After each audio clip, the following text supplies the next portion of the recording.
Hi guys, welcome to my study compass. In this video, I'll be walking you through the past paper Math P4 Variant 3 October-November 2020. Let's get started.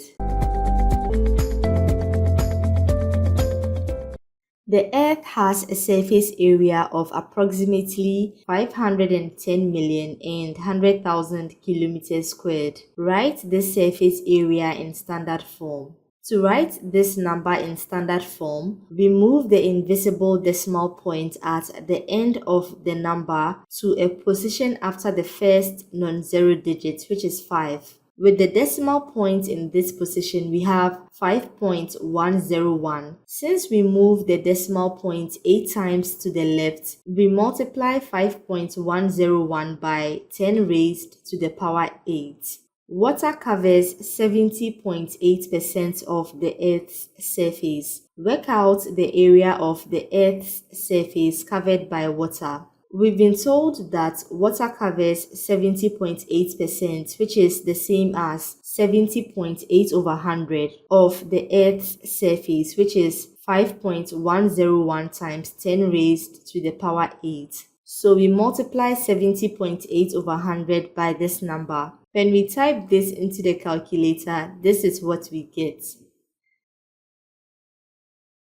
The table shows the surface area of some countries and their estimated population in 2017. Find the total surface area of Brunei and the Maldives. From the table, the surface area of Brunei is 5.77 times 10 cubed kilometers squared, and the surface area of Maldives is 3 times 10 squared kilometers squared. You can go ahead and add these two numbers on your calculator to get the final answer, which is 6,070, which is the same as 6.07 times 10 cubed. The ratio surface area of the Maldives is to surface area of China can be written in the form 1:n. Find the value of n. In our ratio setup, we've noted that the surface area of Maldives is to China is 1:n. From the table above, we've been given the surface area of the Maldives as 3.00 times 10 squared and the surface area of China as 9.60 times 10 raised to the power 6. From this, we can get an equation to find the value of n. This gives us n equals 9.60 times 10 raised to the power 6 divided by 3.00 times 10 squared times 1. When we type this into the calculator, we get the value of n as 32,000. Find the surface area of France as a percentage of the surface area of China. In setting up the percentage equation, we use the value stated after the of, which in this case is the surface area of China, as the denominator. So we have the surface area of France, which is 6.41 times 10 raised to the power 5 divided by the surface area of China, which is 9.60 times 10 raised to the power 6 times 100%. When we type this into the calculator, we get 6.68% rounded to 3 significant figures. Find the population density of the Maldives. Population density equals population divided by surface area. And so the population density of Maldives is equal to the population of Maldives, which is 374,600, divided by the surface area of Maldives, which is 3.00 times 10 squared. When we type this into the calculator, we get 1250, rounded to 3 significant figures. The population of the Earth in 2017 was estimated to be 7.53 times 10 raised to the power 9. The population of the Earth in 2000 was estimated to be 6.02 times 10 raised to the power 9. Work out the percentage increase in the Earth's estimated population from 2000 to 2017. The percentage increase is equal to the increase in the Earth's population, which is 7.53 minus 6.02 times 10 raised to the power 9 divided by the initial population of the Earth, which is 6.02 times 10 raised to the power 9 times 100%. When we type this into the calculator, we get 25.1% rounded to 3 significant figures.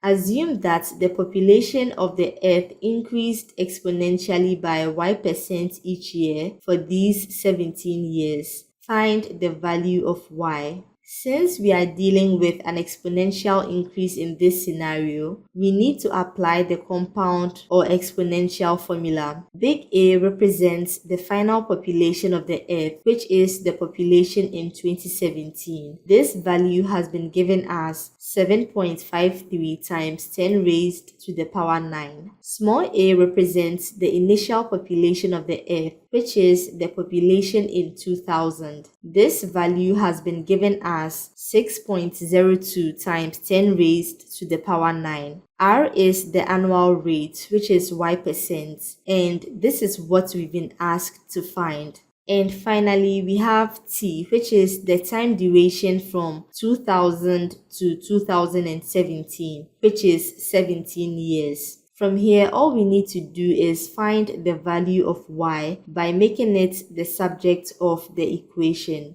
When we divide both sides of the equation by 6.02 times 10 raised to the power 9, this is what we get. When we make y the subject, we have 100 times 7.53 divided by 6.02 raised to the power 1 over 17 minus 1. When we type this into the calculator, we get 1.33 rounded to 3 significant figures. On the grid, draw the image of triangle A after a rotation of 90 degrees anti-clockwise about 0, 0.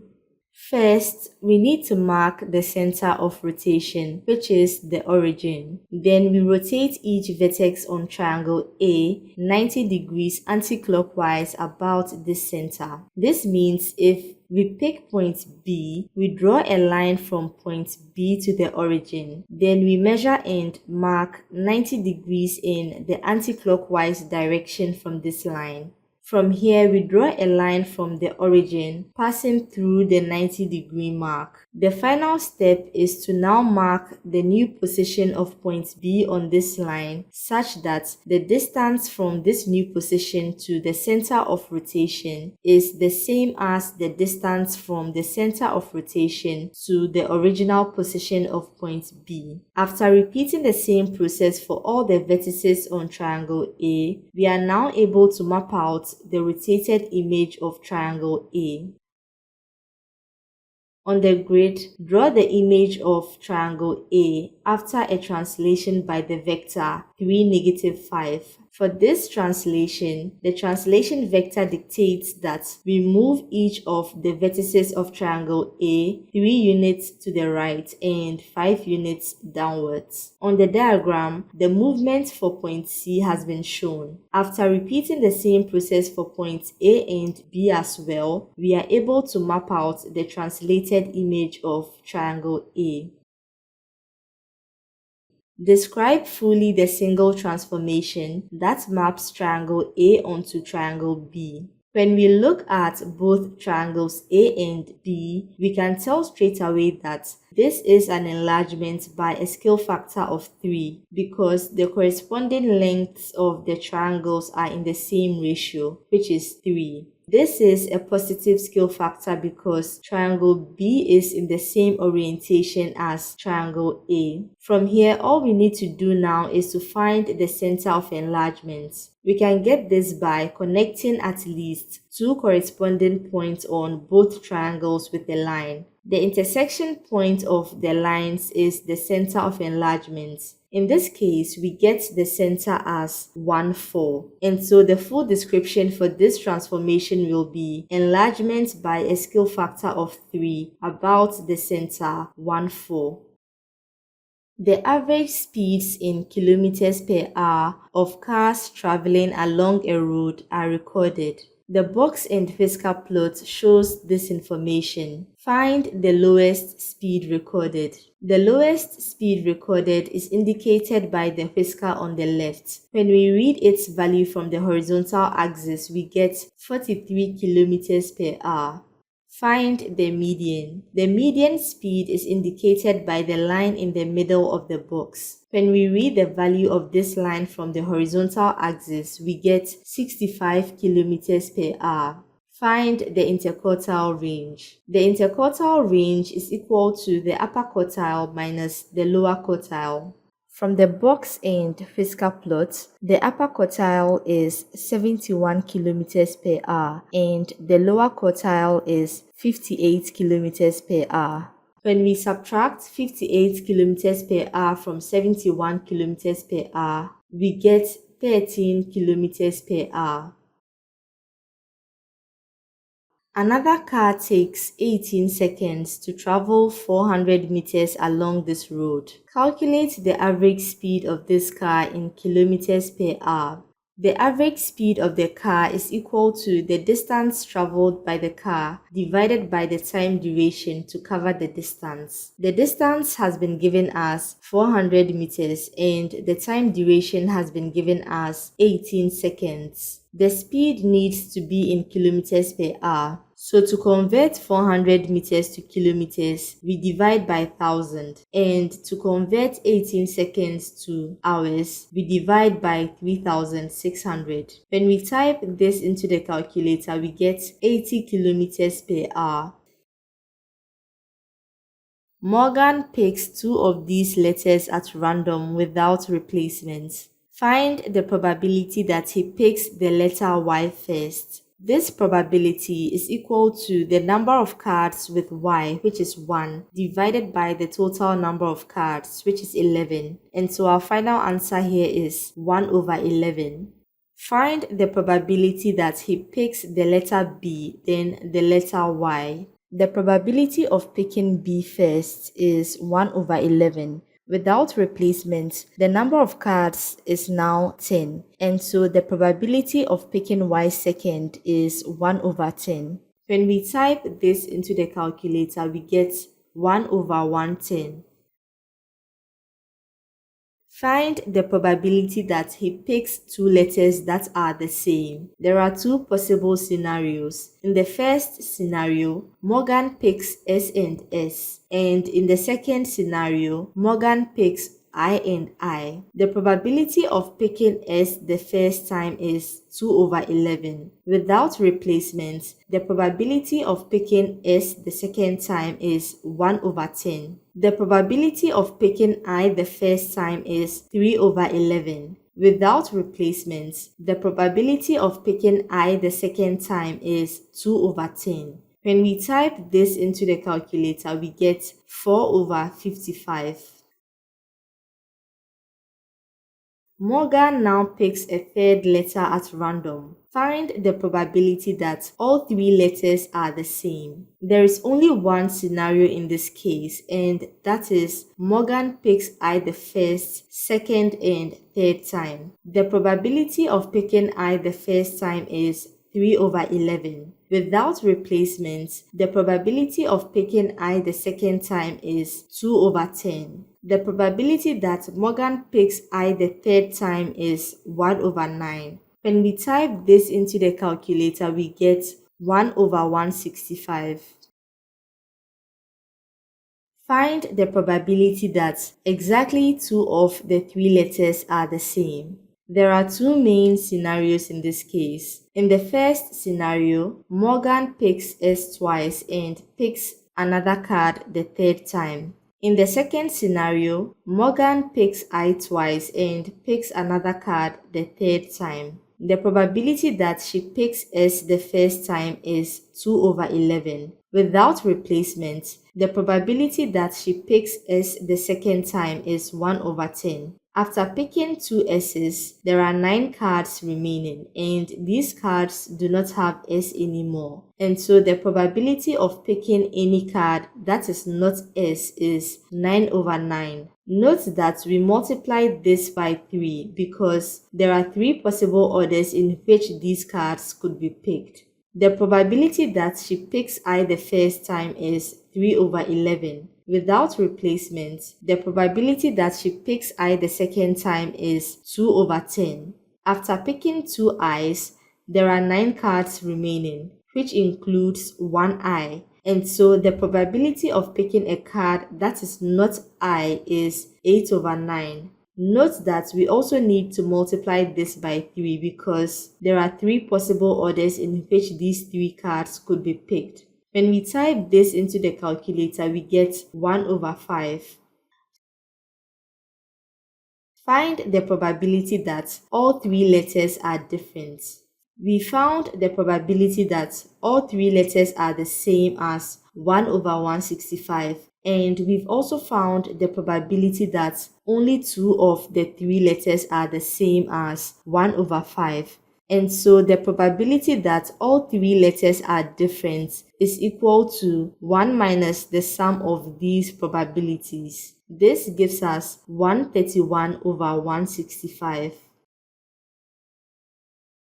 A, B, C, and D are points on the circle center O. EF is a tangent to the circle at D. Angle ADE is 42 degrees and angle COD is 162 degrees. Find the following angles, giving reasons for each of your answers. Angle X. X is 81 degrees because angles subtended at the center of a circle by a chord is twice the angle it subtends at any point on the circumference. On the diagram, chord AC subtends an angle 162 degrees at the center of the circle and subtends another angle X at the circumference of the circle. This means X would be half of 162 degrees, which gives us 81 degrees.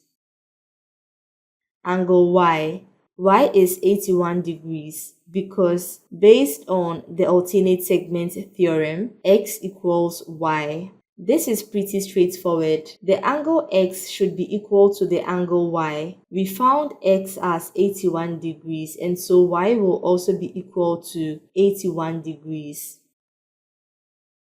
Angle Z. Z is 120 degrees because angles on a straight line add up to 180 degrees and opposite angles in a cyclic quadrilateral add up to 180 degrees. On the diagram, ABCD is a cyclic quadrilateral, so Z and this angle here should add up to 180 degrees. All the angles on this line must add up to 180 degrees. So to get the angle, we subtract the sum of 42 degrees and 81 degrees from 180 degrees. This gives us 57 degrees. Now when we subtract 57 degrees from 180 degrees, we get the value of Z as 123 degrees.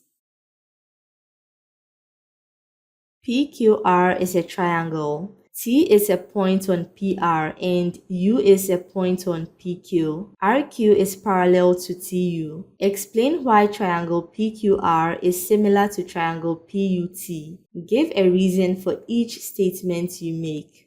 First, let's recall that similar shapes, in this case similar triangles, have corresponding angles to be equal. In this case, we have an idea of the size of the angles in both triangles. First, we see that both triangles have a common angle RPQ. Lines TU and RQ are parallel. This makes angle PTU and angle PRQ corresponding angles, and corresponding angles are equal. Angles PUT and PQR are also corresponding angles. This means they are equal. We've been able to show that the corresponding angles in both triangles are equal. Therefore, we can conclude that the two triangles are similar. PT is to TR equals 4:3. Find the ratio PU is to PQ. If the ratio of PT is to TR is 4:3, then it means the ratio of PU is to UQ is also 4:3. If PU is to UQ is 4:3, then it means PQ is 4 plus 3, which is 7. And so the ratio PU is to PQ is 4:7. The area of triangle PUT is 20 centimeters squared. Find the area of the quadrilateral QRTU. The area of QRTU is equal to the area of the big triangle PQR minus the area of the small triangle PUT. We've been given the area of PUT as 20 centimeters squared, and we can use this to find the area of the bigger triangle. Since the triangles are similar, then we can say the ratio of their areas is equal to the square of the ratio of their side lengths. So based on this, the area of triangle PQR is equal to 7/4 squared times the area of triangle PUT, which is 20 centimeters squared. This gives us 61.25 centimeters squared. Therefore, the area of QRTU is 61.25 minus 20 centimeters squared, which is equal to 41.25 centimeters squared. ABCDEFGH is a cuboid. AB is 8 centimeters, BC is 5 centimeters, and CG is 11 centimeters. Work out the volume of the cuboid. The volume of a cuboid is its length times width times height. So in this case, the volume will be 8 times 5 times 11 centimeters cubed, which is equal to 440 centimeters cubed. Ivana has a pencil of length 13 centimeters. Does this pencil fit completely inside the cuboid? Show how you decide. There are different approaches to solving this problem. Let's discuss one of them. Let's take the face EFBA of the cuboid, which is the face with the two longest sides, and calculate its diagonal length EB using the Pythagoras theorem. This gives us EB squared equals EA squared plus AB squared. EA is 11 centimeters and AB is 8 centimeters. When we make EB the subject and substitute the values of EA and AB into the equation, this is what we get. When we type this into the calculator, we get EB equals 13.6 centimeters rounded to 3 significant figures. Since EB is greater than 13 centimeters, then we can conclude that Ivana's pencil fits completely inside the box.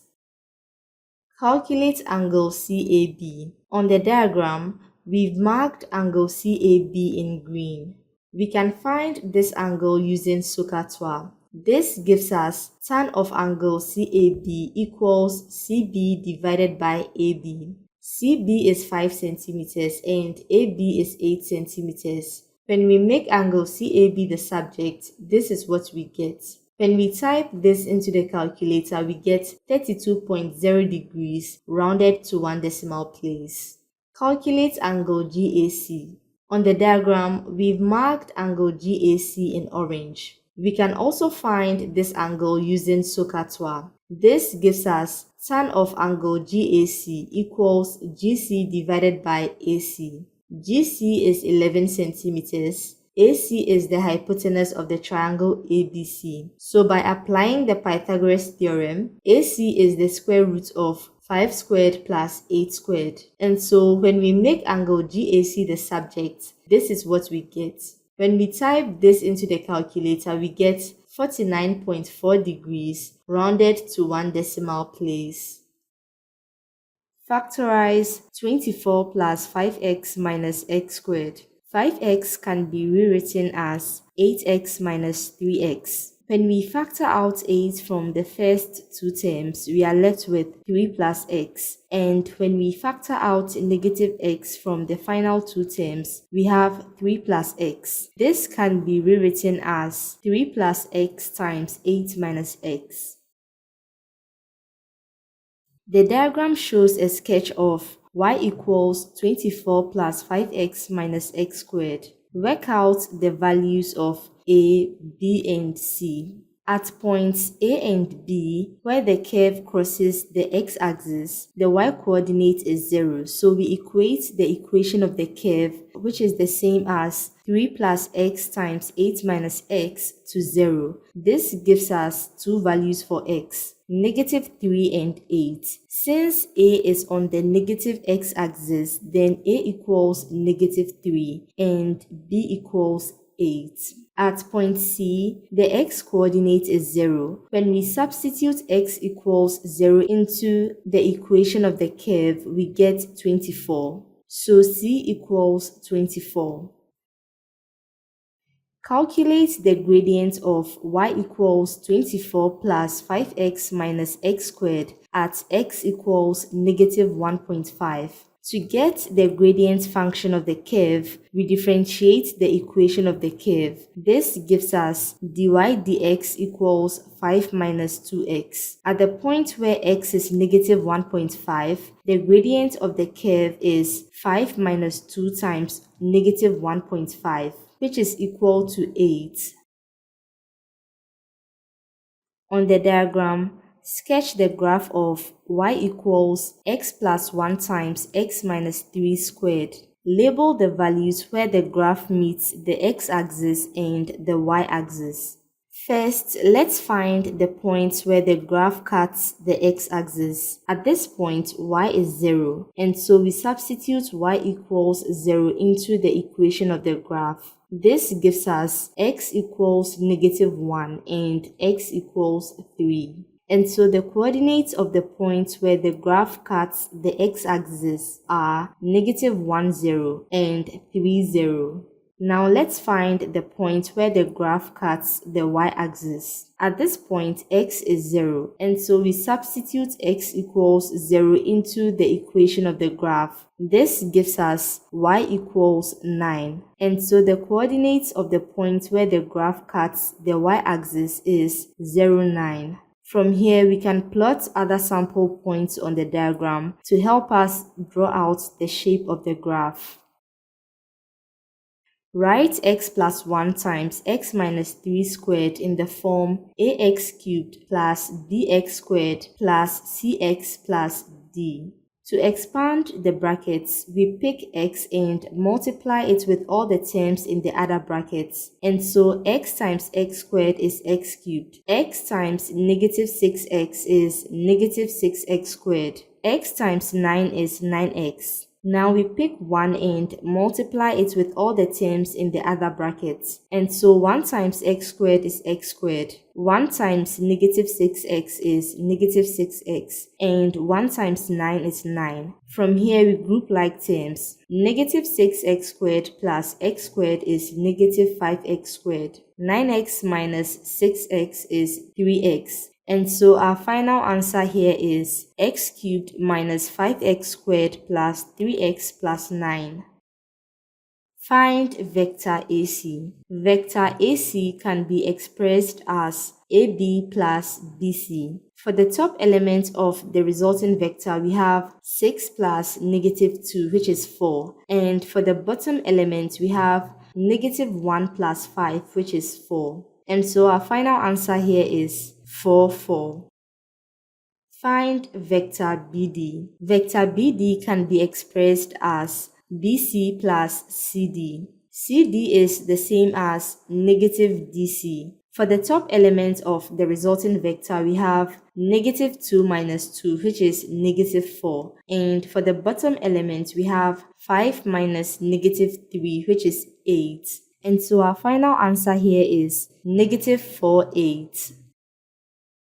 Find the magnitude of vector BC. We've been given vector BC as negative 2, 5. And so the magnitude of vector BC is square root of negative 2 squared plus 5 squared. When we type this into the calculator, we get 5.39 rounded to 3 significant figures. In the diagram, OAB and OED are straight lines. O is the origin, A is the midpoint of OB, and E is the midpoint of AC. AC is A and CB is B. Find in terms of A and B in its simplest form, AB. AB is equal to AC plus CB. AC is A and CB is B. And so our final answer here is A plus B.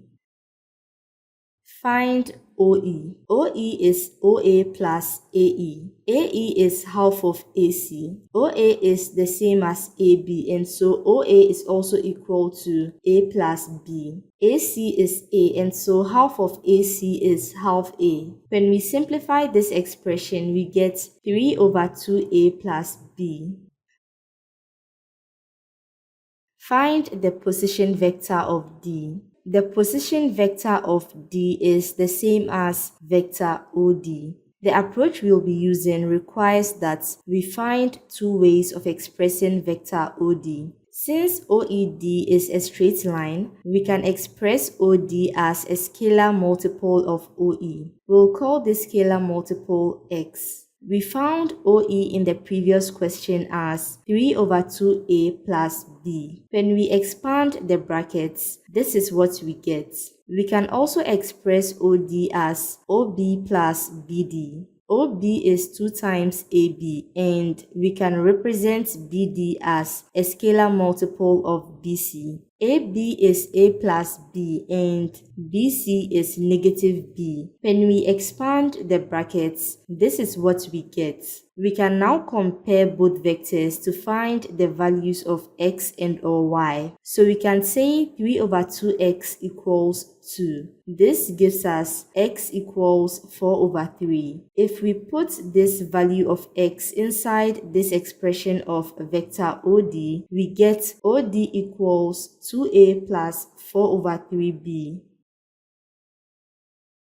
Find the integer values that satisfy the inequality 2x is greater than 2 and less than and equal to 10. When we divide through the inequality by 2, we have x is greater than 1 and less than and equal to 5. The integer values in this range are 2, 3, 4, and 5.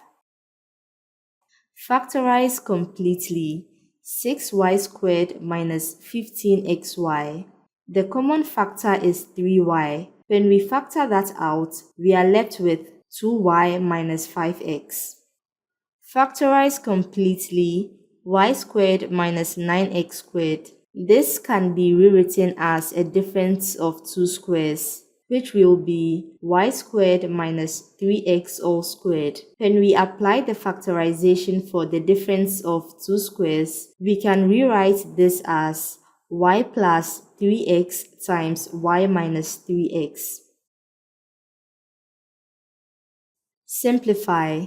3 over x minus 1 minus 2 over 2x plus 1. We get the LCM by multiplying the denominators. This gives us x minus 1 times 2x plus 1. X minus 1 goes into the LCM and we are left with 2x plus 1, which multiplies the numerator 3, minus 2x plus 1 goes into the LCM and we are left with x minus 1, which multiplies the numerator 2. When we expand the brackets, 3 times 2x is 6x. 3 times 1 is 3. Negative 2 times x is negative 2x. Negative 2 times negative 1 is 2. 6x minus 2x is 4x. And 3 plus 2 is 5. And so our final answer here is 4x plus 5 divided by x minus 1 times 2x plus 1. The straight line y equals 3x plus 2 intersects the curve y equals 2x squared plus 7x minus 11 at 2 points. Find the coordinates of these 2 points. Give your answers correct to 2 decimal places. To find the coordinates of the intersection points, we solve the equation of the line and the equation of the curve simultaneously. When we substitute equation 1 into equation 2, we get 3x plus 2 equals 2x squared plus 7x minus 11. When we move all the terms to one side of the equation and group like terms, this is what we get. We solve this quadratic equation using the quadratic formula, which gives us x equals -4 plus and minus square root of 4 squared minus 4 times 2 times -13, all divided by 2 times 2. The numbers under the square roots gives us 120. And so the first possible value for x is -4 plus square root of 120 divided by 4, which is 1.74 rounded to 2 decimal places. The second possible value of x is -4 minus square root of 120 divided by 4, which is -3.74 rounded to 2 decimal places. Now that we have the two x coordinates of the intersection points, we can find their corresponding y coordinates by substituting the values of x into either equation 1 or equation 2. Let's pick equation 1. So when x is 1.74, we get y equals 7.22. And when x is -3.74, we have y equals -9.22. And so for our final answer, here are the coordinates of the intersection points of the two graphs. Find f of h of 2. First, let's find h of 2 by replacing x in h of x with 2. This gives us 3 raised to the power 2, which is equal to 9. Then for f of h of 2, we replace x in f of x with h of 2, which is 9. So we have 4 minus 3 times 9, which is equal to -23. Find f inverse of x. We know f of x equals 4 minus 3x. In the first step, we replace f of x with x and replace x with y. When we make y the subject, this is what we get. The expression for y is the same as f inverse of x, and so f inverse of x is also equal to 4 minus x over 3.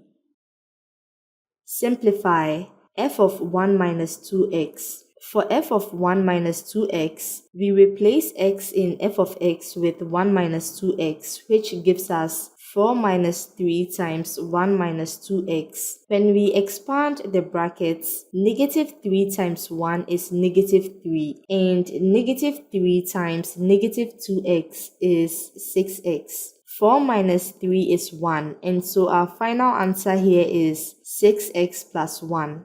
Simplify g of f of x minus 9g of x. For g of f of x, we replace x in g of x with f of x, which is 4 minus 3x, to give us 4 minus 3x all squared plus 4 minus 3x. Then we have minus 9 times g of x, where g of x is x squared plus x. When we expand the brackets, this is what we have.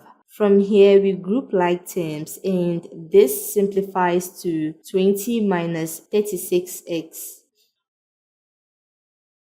1 over h of x equals 9 raised to the power kx. Find the value of k. H of x has been given as 3 raised to the power x. 1 over 3 raised to the power x can be rewritten as 3 raised to the power -x, and we can write 9 as 3 squared. The powers of 2 and kx multiply to give us 3 raised to the power 2kx. Since the bases on both sides are equal, then their powers should also be equal. So we have -x equals 2kx. When we make k the subject, we get -x over 2x. The x's cancel out, so k becomes -1 over 2 or -0.5. The table shows the first 4 terms in sequences A, B, and C. Complete the table. For sequence A, there is a common difference of 5 between the terms, and so to get the 5th term of the sequence, we add 5 to 19. This gives us 24. To get the nth term for a sequence with a common difference, we use this formula. A1 is the first term of the sequence, which is 4. D is the common difference, which is 5. When we simplify this, we end up with 5n minus 1. Sequence B is a cubic sequence. For the first term, when we cube 1 and add 2, we get 3. For the second term, when we cube 2 and add 2, we get 10. And so for the fifth term, when we cube 5 and add 2, we get 127. The nth term will be n cubed plus 2. For sequence C, there is a common ratio of 4 between the terms. And so to get the fifth term, we multiply 64 by 4, which gives us 256. To get the nth term for a sequence with a common ratio, we use this formula. A1 is the first term of the sequence, which is 1. R is the common ratio, which is 4. When we simplify this, we get 4 raised to the power n minus 1. Thank you for watching. I hope you found this video useful. See you in the next video. Bye guys.